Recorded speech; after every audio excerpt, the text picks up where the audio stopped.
आप सबको जय मसीह की। सुबह के समय हम एक वचन अध्ययन करेंगे जो मत्ती सुसमाचार के 10वें अध्याय के 32वें वचन से है।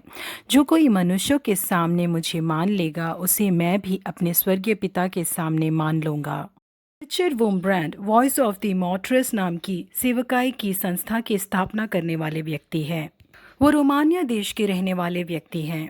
जो मसीह के ऊपर इनके विश्वास के कारण रूसी लोगों ने इन्हें जेल में डाल दिया था। उनके साथ वहां पर बहुत ही बुरा व्यवहार किया गया। उन्हें 1966 में अमेरिका के वॉशिंगटन में अपनी गवाही बांटी।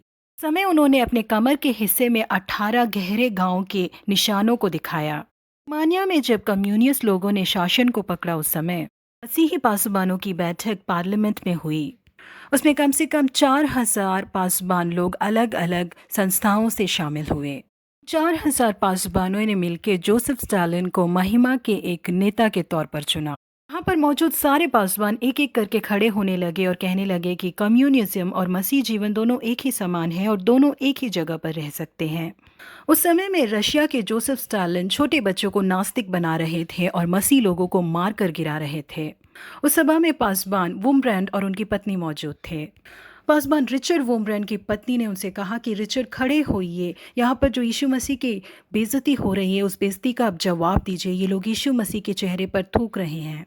ये पासबान वोम्ब्रैंड ने कहा कि जैसा तुम कह रही हो, अगर मैं ऐसा करता हूँ तो तुम्हारे लिए तुम्हारा पति नहीं बचेगा। क्या तुम्हें वो मंजूर है?